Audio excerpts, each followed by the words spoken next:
Hey, what's up, everybody? Cam Hemphill here, your host of the Medical Millionaire Podcast. Thank you so much for taking the time to tune in. My goal is to give incredible value and insight for practice owners. If you're looking to grow a practice, scale a practice, maybe even potentially exit your practice, everything that we produce here is to help you throughout that process. It's to help you grow, scale, find the next best version of yourself, educate yourself, really ultimately run your practice like a business. So today I have an incredible guest on. She's out of the NorCal area, Gilroy, California, close to Carmel by the sea, a very cool area, Pebble Beach. Her and I were just talking offline. And she has built an incredible practice, guys. She has an incredible social media presence. She has an incredible husband where they have this amazing dynamic duo, a gold duo, if you will. And I want to welcome Nurse Jess to the show. Drippy Nurse Jess, aesthetics. How are you? Welcome. Thank you so much for joining. Hey Cam, thanks for having me. That was a great intro of not only myself, but of Ken. Yes, absolutely. Yep, Ken was there helping us get set up. So I always want to give a shout out to Ken. I'll be seeing you guys this weekend. It sounds like we're both heading to San Diego. Is that right? Yeah, that's right. Lots of It's fun, another lots cool. of fun and tequila. There you go. Yeah, it's always a fun conference for the listeners out there, guys. There is an annual conference called the Best Aesthetic Injectors. If you are a top 100 injector or you have been nominated or have won, this is the event where we all go to once a year. We connect, we collaborate, we have fun. There's also incredible speakers there. I think, are you speaking this event? I thought I saw you on the roster. We are not speaking at this event, no. We're just Okay, hanging out, learning. uh, hanging out, learning, observing. Okay, was there a post that I saw recent that you are speaking at one upcoming as an MAAI, or were you just speaking there? We did MAAI last year. Um, Okay, we're not speaking this year, but I am. We haven't announced this yet, but I will be on. I made it on Path to Podium for Aesthetic Next 8.0. So nice. I'll be on stage as a first assist for other injectors. I love it. Okay, well then I'll have to make arrangements because that's a wonderful conference, definitely a flagship conference. So again, for the listeners, guys, if you haven't attended that, make sure to do it. Jess will be there, diving into everything that she knows and helping get back to the community of aesthetics. And so I want to dive into your story. You have an incredible brand story. It all comes from incubation of everything that you've been through in your life and bringing this business and this amazing practice to light. So, what was life like before Drippy Nurse Jess? Uh, you obviously you're in healthcare, but for the listeners, I'm curious to know the backstory and what evolved for you to open up this amazing practice. Yeah, so I kind of started late in the game with nursing. My first go at college was accounting. I was accounting major. But then I met Ken, and after having our first kid, I switched to nursing. So I actually graduated nursing school at 33 and went straight into surgery. I worked in surgery for about 13 years. I was the plastic surgery service lead for about 5 or 6 of those years. So I've always had an interest in aesthetics and plastic surgery. During COVID, uh, everyone was off, everyone was at home, and I was clocking in, clocking out, doing overnight call in the OR for emergency cases, and kind of got burned out. And I noticed on like TikTok and Instagram, I saw these nurses doing like mobile IV therapy, and I was super intrigued. I'm like, how the hell are they doing this? Like, where are they getting the supplies from? How is it possible? So I applied for a job with a pretty big company that's worldwide, and I got hired like 6 months later. They called me out of nowhere. I was in the middle of a case, and I stepped out and took the call, and they pretty much hired me on the spot. And I did that for about 3 months, kind of learned the ins and outs, what you needed to do it. And that's how Drippy Nurse Jess started. Ken just kind of said, "Hey, you need to start doing this on your own." And yeah, that's when we started the LLC. So, okay, you were in the hospital. COVID, I'm sure, was I mean, just insane, right? The stories I've heard, you were obviously in the front lines of that. Uh, Overworked, chaos, crazy, sick people. The world is ending. It's a lot. It's heavy, right? Very heavy. People got super sick, and I could see like, wow, this is nuts. I don't know if this is a life for me. Um, but then you go with this big company. You're there for 3 months. You have an amazing husband that says, you know what, shoot, let's just go do this ourselves. And so that's only a 90-day run rate in order to say, I can do this. I'm going to go open up my own thing. And so you open up Drippy Nurse Jess. First off, I'm curious about the name. I want to know where that came from. And after 90 days, you've been cranking this thing and you guys are delivering phenomenal patient outcomes. And so I want to learn more about that. First off, the name and the path forward from when you started the practice. Yeah, so I always get this question, where'd the name come from? It's kind of cool, it's different. And you already know I didn't come up with it, Ken did. Ken is all about branding, and he said, you know what? You do IVs, IV drips. You're a pretty cool chick. We're into sneakers. We're into, you know, the culture. And so he came up with Drippy Nurse Jess.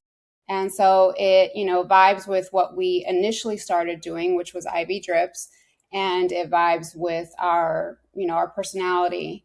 So that's how we came up with it. I'm on your website right now. Obviously, beautiful facility, state of the art. You've designed it so well. I'm just watching the video here play with the cute gals you have at the front, and you have there is something on the wall that says "Life is a drip." Yeah. I Yeah. love That that. that was our first little logo or saying, instead of life's a trip, we just kind of put a twist to it. And yeah, life's a drip. So we've always stuck with that. I love the branding. I love the marketing. I think that Ken has done a great job there. I know that he has a tremendous amount of expertise there. Uh, when you built the company, was this, hey, let's start a side hustle and see where it goes? Did you know that it would turn into a rocket ship based upon your tenacity, your entrepreneurial background, your experience, having Ken on your side? What was your thoughts? Like, because it takes a tremendous amount of resilience as an entrepreneur to push forward. There's great days and there's very challenging days. Yeah. So when we first started it was a complete side hustle. I was afraid to leave the hospital. I'm an RN in the Bay Area. We make the most money throughout the country. Benefits are great, insurance, 401k, all that. Um, I, I, it's funny because Ken has always been the entrepreneur. I was always saying, I don't really have a thing for that. Like, I'd rather just clock in, clock out, go home, chill, deal with the kids. But it grew into this huge thing where I couldn't grow anymore unless I made it my main thing. You know what I'm saying? Mm-hmm, mm-hmm. So, like I wanted to grow, but I couldn't because I had to work some shifts, right? Yes. So, I quickly learned that if I wanted to make this happen, I had to put my all into it and just trust the process. I love that you say that because that's how a lot of amazing brands and businesses start. Is, hey, I want to keep the infrastructure that I have, the safety net, right? I feel safe, I feel secure there. I can clock in, I can clock out. I know that that pay is coming in, it's high pay. I'm going to start this thing on the side. We'll see how it goes. And what's interesting, and I hear this quite a bit. I also hear the other side of it too, but where you can't take it is further anymore because there's no more time, right? There's no more time, and there became this inflection point of, am I going to go all in on this thing, or am I going to just fall back on the safety net? And there was a point that you knew, you're like, okay, and you probably did the math, and you obviously believe in yourself. and you have great people around you, great support. You said, let's push this forward. When was that, Jess? I would say that was about 6 months into my journey. Okay. Um, the first 3 months of Drippy Nurse Jess was strictly mobile IV therapy and wellness shots, and that's when I started looking into, taking a weekend Botox course. And once I did that, I was like, oh my God, I love this. Like, this is what I want to incorporate that into the business. But I knew I couldn't do that being mobile. It just didn't seem right to me. So about 6 months into it, I started renting out this little, it wasn't even a room. It was like a curtain room. It was just curtains separating me from the girls that were cutting hair. It Hmm. was at the back of this hair salon. It was a little ghetto, to be honest. But it was great. Like, I was getting clients coming in. I had one of my mentors coming in and training me. And we blew up pretty quickly. I was out of there within 6 months in my own space that I was just renting out. I didn't set it up. I didn't like do any construction or anything. I just kind of threw some furniture in there. And we were there for 2 years before we opened up our own med spa. Um, but yeah, it went pretty fast. Within 6 months, I went from full time to part time. And then 6 months after that, I went per diem. And then I retired from Kaiser last May. Okay, so this thing took off, right? This thing took off, and you had to make a decision of, hey, am I going to believe in myself and go after this thing or not? I love it. That's how not every, but a lot of entrepreneurial stories start, right? And so then you move into, okay, we're going to get this new facility. We're going to really like invest in what this looks like. We know we can make it run. I love doing injectables, working with patients. It sounds like that was a leaping point into the excitement and the passion of the opportunity. Now let's talk about branding for a second, right? Because obviously you have the brand, you have the name from the beginning, but you have to market that brand, right? So you didn't really just build a med spa, you built a brand, and that's a huge difference. So what does when I talk about branding, what does most of the industry miss about branding, about making a name within inside the community? I think the most important thing about branding is being yourself and being relatable, right? Who do you want to attract as your patients? Who do you want to attract as your colleagues? Um, you have to be yourself. I see a lot of new injectors starting, and they're not being genuine, they're not being themselves, and you can see right through that, you know? So I think, you know, the definition of building your brand is just being yourself. Yeah, I mean, being authentic to who you are. Everybody is unique in their own way, and you have to lean into that. And I think when people start to become someone that they're not, you can sniff that out. It's very easy. You try to be another injector. Social media kind of, I think, amplifies that in a interesting way. But I agree, right? Because it's always going to be sniffed out. And if you believe in yourself and who you are, it's okay to show that authentic connection to the community, which I think is great.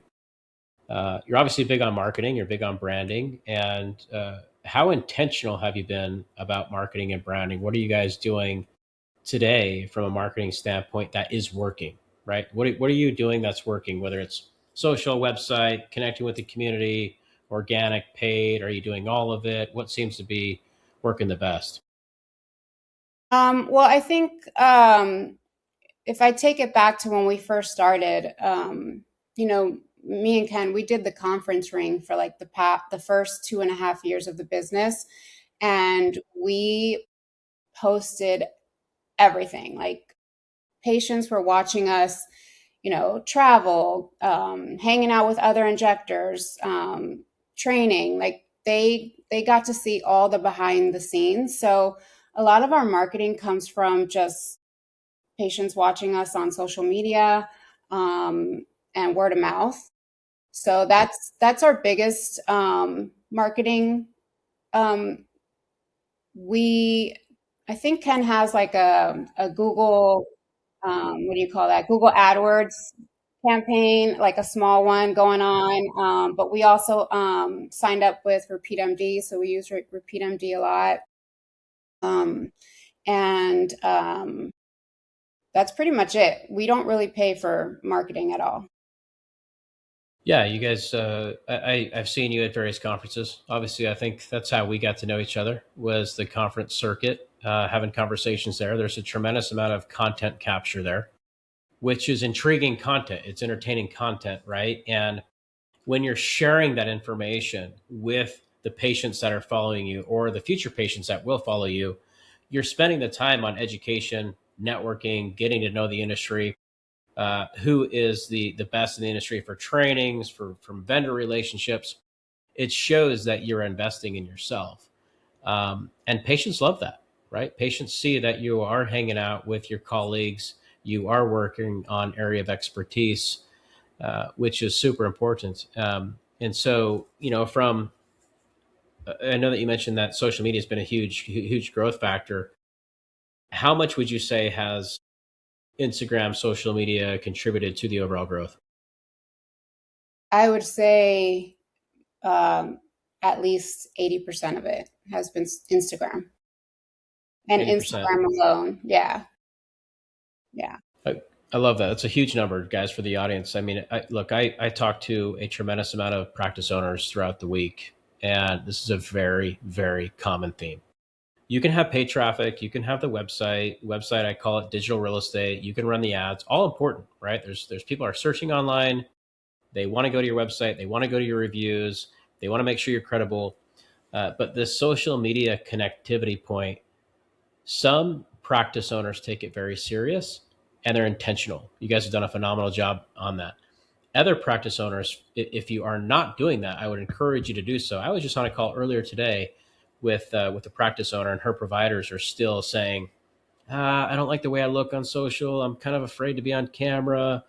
I don't know what people will think about me. And I get the fear behind that, but you have to, right? Because people want to connect with you actually now digitally before they connect with you personally. Absolutely. Yeah. I know some injectors are like, oh, you shouldn't be dancing around on social media, or, you don't have enough before and afters. But for my social media presence, I don't have a lot of before and afters. I live in a small community. People don't want to be posted on Instagram, right? So if you look at my social media, it's more like more things that make me relatable to the patients that I want to attract, right? Like I'm not your average aesthetic injector. I feel like I don't look the part, but I attract a lot of women my age or older because they feel comfortable around me. You know what I mean? I make myself, like, I put myself out there, and I think I'm funny. I think that, when I have patients come in, they listen to, or I listen to them, they listen to me rant about everything. And we kind of build a relationship, you know what I mean? So it's not just, oh, come in, get talks, leave. We build that relationship, and they keep coming back and they tell their friends. So Yeah, they have a great experience. You're delivering a tremendous outcome, right? That's what these patients are looking for. The ability to connect with you socially, digitally, understand your personality, your area of expertise. I'm on her social media right now, guys. So if you don't follow her, make sure to do so. It's Drippy Nurse Jess.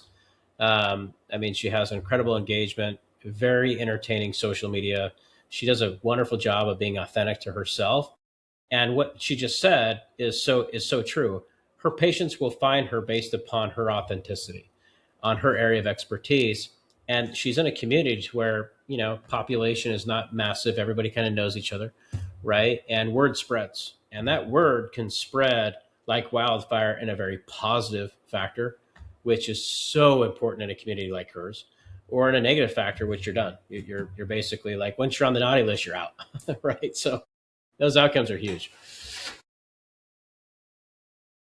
Well, let's talk about wellness and the anesthetics, because obviously you're seeing, you've been in aesthetics for a long time. You're seeing this wellness category surge, take off. There was recent news that I just saw that everybody's talking about where, some of the peptides that have been on the non-compound list have now made it back to the compound list. Who knows how long they'll stay there? It's this massive need, this desire, this want. And I know you come from traditional IV therapy, right? Which kind of, I guess you're actually wellness before aesthetics, and now it's like bring it all together. Right. How do you look at your practice? How do you talk to your patients about that? To not only, hey, we're going to make you look beautiful on the outside, but we're going to heal you from the inside and create that connectivity point. Yeah, so a lot of my aesthetic patients started off as my wellness patients. So, they already know, I'm always preaching. It's not just about looking good, it's about feeling good. Make sure you're hydrated, make sure, your all your levels are up to par. And now we have peptides, right? Like everyone's asking about peptides. And I'm still learning about them. It's such a great area that I kind of tread lightly when it comes to peptides. We do offer peptides, only the ones that are on the list, right? But I'm always telling my patients, hey, whatever we do in office to your face, that's only 20% of of how you look and how you feel. Everything else, 80% of that is what you do at home, right? So if I'm injecting Botox, but you don't wear SPF, like what are we doing? You're wasting your money. I tell them all the time. If you're getting your lips done, but you're not hydrated, or you're not, you know, brushing your teeth, because let's keep it real. If your teeth look horrible, why are we doing your lips? Right. So I So look at true. the patient as a whole, right? Like there's certain things you got to put prioritize before we start doing a little bit of lips and a little bit of cheek. Like you got to, as a nurse, we're taught to look at the whole person, not just to, diagnose and treat what the patient's there for. Okay, I love that. You well said. And I think there's a lot of practitioners out there, nurses out there that struggle with that. Yeah. And maybe it's like how you're trained. I'm not sure. I'm still trying to figure that out. I do. I'm now starting to get the sense after all these interviews a difference between PAs and NPs and how Hmm. they approach the patient just based on historical training. And I don't have a clinical background, right? So I just kind of have to learn this from conversation. But it's really interesting to observe, and the fact that you're saying, look, I can only help you with 20%, 80% of this starts in the foundation, starts at home, like brush your damn teeth for one, wear some sunscreen for two, because I can't be the end all fix all. So, but that probably helps you with skincare cells. I would assume. What does your treatment planning process look like? So here lately, we start off with the aura scan. We just got that. We just brought that in January. So all of our consults, our new patient consults start with an aura scan, and it's basically a 3D scan of your face and neck. It also gives us a skin analysis. So I go through that during the consultation. I ask them, hey, how'd you find out about us? Did anyone refer you? What do you love about yourself? What don't you like about yourself? Or what do you want to enhance? And then I compare that to what I see in the aura scan. I show them, hey, this is your aura scan. It's showing that you need a little bit of mid-face volume. Shows that you have a lot of brown spots, especially on your left side. Do you do a lot of driving? Or are you a passenger princess? Like, things like that. It'll show us, if they have rosacea or a lot of redness in their skin. It'll show us where their worst wrinkles are. So it's not only me telling them what they need, they're actually seeing it in the aura scan. And Okay. then the icing on the cake is I email it to them. So I Okay. email them a PDF version of it so they get to see it. They get to like look at it right before they go to bed. And then I list all my recommendations. Um, Interesting. And I always throw in skincare, not just treatments. And I always throw in our memberships because we're trying to build Okay. memberships right now. So, all right, I have the Aura scan pulled up on my computer here. Hmm. I've seen this on social media. I haven't seen it in action. It looks like a awesome device. Essentially, taking a picture of the face, 3D imaging. You can email it. You can build a treatment plan around it.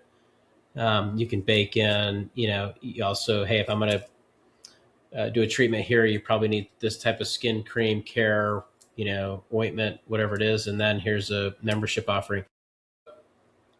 You brought that in January. What have you seen in terms of how you run a consultation? Has this helped build a treatment plan? Has it made the consult easier? Does it make the conversation easier? I'm curious. This device looks super cool. It has closed the deal, or sealed the deal, or whatever the salesperson saying it, Yeah. um, for a lot of my consultations. I think before the Aura scan, I would have a patient come in and we would just talk about what they're there for and kind of just, you know, blinded me to everything else. But with the Aura scan, we get to see everything. And then at the end of my day, I get to review their scan again and send them an email. So you have that open communication with them. So now, like, I have patients emailing me back and saying, yes, I want to book this. So we've seen a huge increase in our bookings for new consults, for treatments after a new consult. They have to be on site in order to do the scan, right? It's not a virtual scan. They have to be on site, yeah. They have to be on site. Yeah, it looks like a device that you have to have at the practice. It looks really cool. For whatever reason, I haven't seen it on social media. I've never seen it in action. Yeah. I could see from a patient standpoint, uh, makes perfect sense. I'd love to use technology like this. Yeah, definitely. We used to not charge a consultation fee before the Aura, but when we added the Aura, I added a $99 consultation fee, and people have no problem paying that fee because they want to come in, they want to see their Aura scan. Their girlfriends had it done, and they're super intrigued. So it's definitely made a huge difference at our practice. Oh, okay. So it's working in the local market for sure. So were you reluctant to charge a consult fee before? Yes. Yeah, absolutely. Because I thought, oh, maybe, they're not going to want to pay for just a consult, it's going to prevent them from coming in. But after getting the Aura and after talking to a few other providers that have it, I decided to do it and I'm glad I did. Okay, so I mean, it gives a full imaging, scan. It obviously gives you, as the practice owner provider, confidence in charging a consult. Helps close a sale. Probably helps a provider stay away from being salesy, and you're educating based upon, hey, here's your image, here's your scan, here's what I suggest from a educated provider standpoint. It seems like it makes it pretty dang easy. I love that because I think that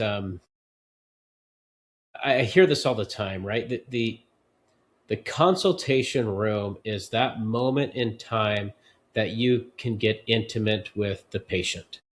They're vulnerable. If you ask the right questions and dig deep onto the questions, they're not just there for a poke here and a poke there, right? They're there for transformation, outcome, educate me, tell me everything. That's why I'm here. I'm desperate for information. Seems like this just makes that process a heck of a lot easier. Yeah, absolutely. I mean, my consults go anywhere from 30 to 45 minutes. Sometimes I have my MA coming in and like kind of like giving me the eye, like hurry up. But yeah, I'm not a salesperson at all. I can't sell at like that's what I have Ken for. Um, and I have to believe in a treatment in order to recommend it. I've purchased a device. Like I first mistake I made in the business is I purchased a device that I didn't really believe in and didn't make me any money. I lost money and I had to get rid of it. So now I'm super cautious about what I bring in. But yeah, I'm not a salesperson. So the Aura has definitely helped me consult and recommend to patients. And the patient takes it from there. They see it, they see the true value, and they see that, they see what can be done and they book. That's incredible. I There's a couple things to unpack there on what you just said, and I know that you hit the conference circuit hard in your first couple of years in the business, which I think is very, very smart. You also do have to be cautious what you're saying, right? Because these conferences, depending on which ones you go to, I think they're all great. They all have value. Some I like more than others. The people are there to transact, right? Especially in the device market, right? Mhm. They are incentivized to sell a laser. They are incentivized to sell a device. And sure, most of the devices obviously deliver a result or an outcome, but you all have your personal, understanding of, hey, like I believe in this thing or I don't. And sometimes we in business we get ambitious, and we can make the wrong decision on purchasing something that maybe we're not 100% all in on, and maybe got talked into or not, or whatever the case is. Like, um, so what I'm saying is, do your vetting, do your validation. Jess has learned that, right? She bought a device and she didn't 100% believe in it. Sure, she probably sold some treatments in it, I would assume, but Mhm. now it's not making money. you know, thank God it's not a $300,000 device. Yeah. I've seen I've seen that too. So that's a win there, and that's a great takeaway to say. Now I'm really cautious of what I bring into the practice. What I bring in is something that I know will work, and due diligence on, and obviously it's delivering a tremendous result, which is wonderful. And you said your treatments, or your consults are about 45 minutes, right? So you're doing full facial conversations. Yeah, absolutely. Yeah. Full facial balancing is what our goal is. Yeah. So let me ask you on that, because some providers really struggle with that.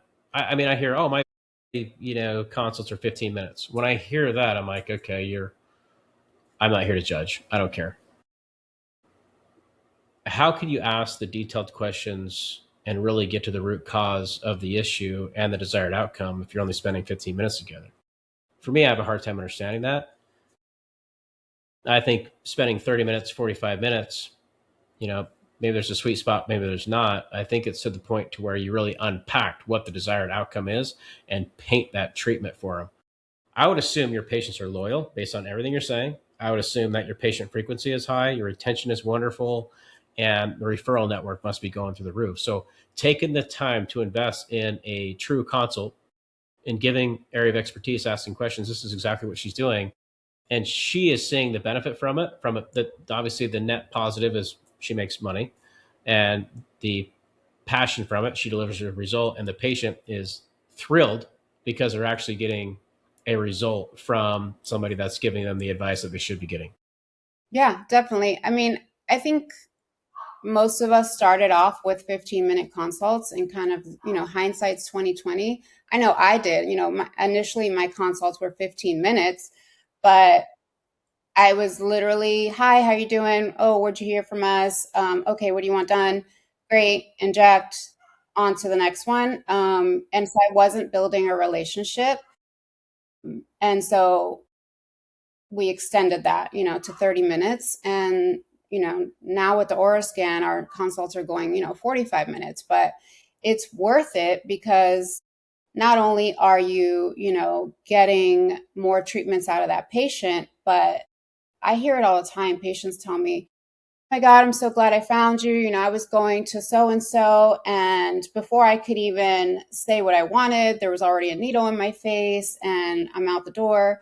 So, you know, our patients are humans. Humans love interaction, right? We love relationships, and we have to treat our patients like that. They're not just a transaction. Um, I always keep that in the back of my mind. You know, again, patients love to be comfortable around you. I go into work like my hair not done, never have makeup on. Like this is the best you're gonna get out of me. And they're comfortable around that, you know? So so yeah, our consults are 30 to 45 minutes. We talk about everything, and if they need a second consult, we get them booked for a second consult. But yeah, we've definitely worked on that over the last few years. Yeah, I mean, you mentioned that they were originally 15 minutes, and I think obviously everybody's on their own journey. You have to start somewhere. You have to figure it out, right? But now you guys have transformed over education, investing in products, tools, getting more comfortable with the patient. Obviously, it comes with time. I guess a question for you, a leading question would be, if you were to look back on your average spend per patient visit, 15-minute consults versus Hmm. 45-minute consults, what is the difference there from a business standpoint? I would say our average spend initially was about 4 to 500. Now our average spend is probably about 1,200. Okay, so four Yeah, times, three times, and four times, yeah, and the loyalty and the outcome has to be night and day. yeah. And the referrals is, through the roof. This is a common theme I hear. If you're a provider tuning in, like, you should just, that what she just said was gold. It's pure gold, because we think we have to have just patient frequency. So I got to see 20 patients a day. They're on my books. I'm busy. I'm busy. I'm busy. When in reality, you actually don't. You can have a life, and you could deliver a better outcome and a better result. And I'll tell you what, patients are becoming much more educated these days, right? We have access to social. We have access to the internet. We actually are conducting research. We can follow all of these nurses, all of these injectors around, understanding who's investing in training and who's not, and they can sniff it out. And so, what she's doing is incredible, guys. And so, I want to talk about the business aspect for a little bit, because so many injectors are incredible clinicians. They struggle to be operators. Uh, where did you learn the business side? Is that, do you stick to clinical? Does Ken handle all the business aspect? How do you guys manage the practice together? Um, the business side of things is like the thorn, right? I knew nothing about business. I kind of learned as I went. Ken knows about the marketing side of things, right? But like, getting city permits, I didn't even know what HVAC was. I'm like, what the heck is HVAC when I was building out my med spa? I don't know what does that mean? Like, a letter of intent. I'm like, what the heck is that? Like, I had to learn as I went. And so, now I try to educate myself. I watch a lot of podcasts. Me and Ken will go to like the city business meetings around town. Um, they don't teach us how to be a business owner in nursing school. So, payroll's the biggest headache. I had at first, when I first started, I tried to do everything on my own, and I quickly learned I had to delegate. I had to hire a bookkeeper. I had to get an accountant. I, signed up for Gusto for payroll. Um, yeah, little by little, I've learned how to be a business owner, and I'm still learning a lot. To be honest, it's hard, keeping track of all my numbers has been really difficult. That's something that I want to hone in on this year. It takes time. It's not easy. I mean, you went to school for everything related to clinical, and being a nurse and patient care and safety and all that stuff. I totally get it. I understand how challenging it is, because I come from the business side. And if you were to say, "Okay, Cam, now you're a clinician," what when some of the words that you talk about in terms of anatomy, I've never heard that word in my life. So, but when you say like LOI or HVAC, yeah, I know what that is. It's very interesting, and so it's pretty demanding to be a provider, practice owner, and having to learn the business side, because it's a whole different world. And again, back to what I was saying, it's like me learning your side. It's never going to happen. I'm never going to become business guy to injector cam. Like it's never going to happen. You never know. I don't have the patience. I don't have the expertise. I'm a horrible artist.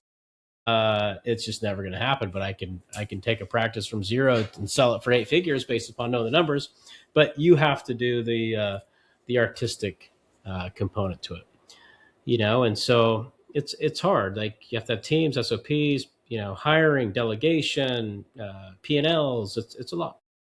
Yeah, it is a lot. And because I work a lot in the business, it's been hard to work on the business. Um, I've built my team. We brought on another injector last summer. I have an MA, an esthetician, front desk. We're bringing on another MA. My goal in the next year, 2 years, once I finish NP school, is to just work more on the business. Maybe just close my books to new patients, so that I can really scale and, maybe one day sell it for 8 million. There you go. There you go. Yeah. Well, they're transacting, that's for sure. I see so many transactions taking place. It's interesting. For the audience, I found a Growth 99. Jess and Ken use Growth 99 for their website. I had sold the company to a strategic investor. I still am a very minority owner, and I think the company's doing a great job. But the reason I bring that up is because I see companies that are trading a lot. In fact, there's 3 brands this year that I know that have traded. I won't say their names, but all 3 of them sold for over 20 million. And I've seen some of the websites. I'm like, oh, interesting. I know that website. They use our stuff, and so Yeah. it's interesting to be a part of that story and a part of that journey in a way, whether you're there or not. But yeah, they're selling. I mean, private equity has officially moved into the arena, and it's real. It's happening. Transactions are taking place, and you have to have strong EBITDA. You have to have strong numbers. But it's very attractive for these strategic investors at this current time. Yeah, definitely. I'm not looking to sell anytime soon. I love what I do. But, in the meantime, during our journey, we're learning. I think we were gonna go to 4S this year to kind of Mm-hmm. learn how to scale the business and get ready for the day we want to sell. But for now, we're just growing. Smart. Yeah. Yeah. I mean, you love what you do. Have fun doing it. I don't know, what a better path could be. Take your time. We're all at our own pace, and there's always a time to depart whenever that's appropriate. And I think 4S is wise. I've been to that conference 3-4 times now. Terry Ross and her team, phenomenal, and that conference is electric. It is great. It's all business. It's all mindset. It's all sales training, consultation, treatment planning, numbers, KPIs, metrics. It's phenomenal, and we haven't really had that in our industry. I feel like it's mainly clinical with dabbles of business. And so it's a great conference. I think it's wonderful. I've always a big fan, whether you sell today or 10 years or 20 years or never, it's great to at least run your business like you could sell it. So it's just buttoned up nice and tight. Yeah, absolutely. I agree. So talk to me more about Ken. Obviously, him and I have a really cool relationship. We've been on podcasts together. We've hung out in lobby bars together. We've been on business calls together, conferences. We've had fun. Like he's your husband's a total stud. I really really like him. And but you guys have a wonderful partnership. You guys have built this. How do you divide the visionary and operator roles how do you work together? I know it can be hard, and it's also a wonderful partnership, but walk us through that. Yeah, Ken and I, we've been together forever. And before we owned the business, we were just a normal couple with 3 kids. So we have a lot to keep us busy. Um, I He's the visionary. He comes up with all the ideas, and he tells me, okay, we need to do this, and I kind of just put it into play. But he's my backbone. Without him, I wouldn't even be doing podcasts. Like, I am such a nervous Nelly, and I am an introvert, I guess. So for me, doing things like this is tough. So he's always motivating me and telling me, look, you got to get out there. You got to get out there. But we kind of, you know, manage the business. We talk a lot about it. I feel like we talk about the business more than we do our kids in college. But it's a family affair. He he's not good with numbers, so I do the numbers part, and he does almost everything else. Like, he deals with sales reps, he deals with construction, he deals with all the issues, so that I can focus on working in the business and managing my team.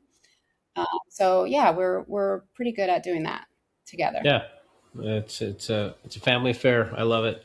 Yeah. I have interviewed a few husband and wife partnerships, and they do, from a business standpoint, at least in aesthetics. I've seen them do very, very well. Just know how to divide and conquer, and who has area of expertise on what level of the business, which is great. So hats off to you guys to building something so incredible. I think some of my last questions would be around thought leadership and industry perspective. Um, in your mind, like, what's broken in aesthetics right now that no one's talking about? Um, I think, well, a lot of people are doing things that they shouldn't be doing. And I know it is talked about on social media. Um, but I think people are doing things, I think people are doing things that aren't being talked about on social media. Um, I think a lot of injectors, um, not only, let's back that up. I'm trying to tread lightly here. Yeah, you're good. You're good. Um, so I'm just going to switch that whole thing so you could edit that out. Cool. All right. Um, I think trainings. I'm leaving that in. Okay. Um, I started off as a business owner first, and then I started getting trained in aesthetics. And I kind of learned as I went. And I think a lot of very experienced injectors, whether they're an MD, PA, or RNs, kind of look down on new injectors trying to break into the industry. And I think we need to change that mindset, because none of us started off experienced. Um, and so I think that, those experienced injectors need to take a step back and really think about, where they started, and how they can help build up the new generation of injectors, for sure. Well said. It's look, it's our duty and responsibility as business owners, operators, injectors, nurse to carry out the next generation and level them up, right, and set a really good example. So I love that you said that. And from a more you know personal question, I guess, would be, what does success mean to you now that is different from 5 years ago in growing this and operating this business? That's a good question.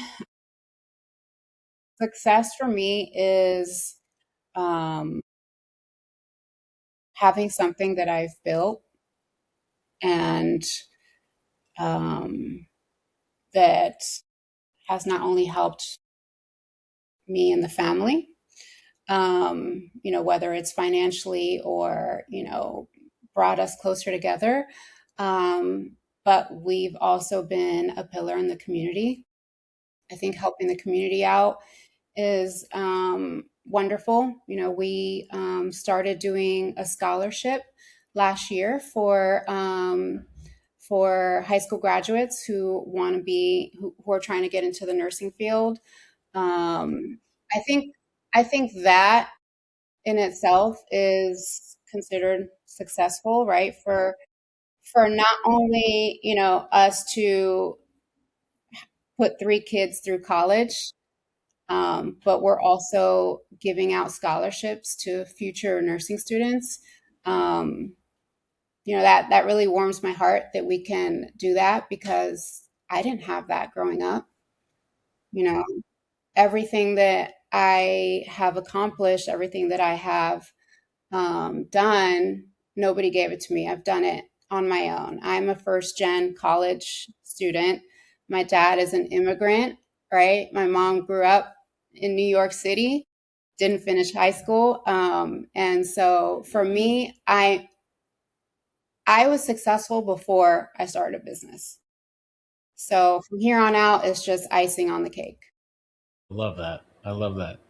I mean, what you guys are doing in the community is extraordinary. What you're doing for other people's lives is extraordinary every day, whether you're changing a patient's life or you're changing a child's life, right? Changing your life, Ken's life, your kid's life. Like it's amazing. And I that's what I really wanted to get at in having this conversation. I really, really appreciate it. I think my last question for you would be, where does the next 5 years lead and where do you see the next 5 years for Jessica Harper? Next 5 years, I will be well into my nurse practitioner role. Um, I am looking forward to hiring more injectors, and that way I can work more on the business. Um, maybe um, maybe a grandchild. No, just kidding. In But time, in time.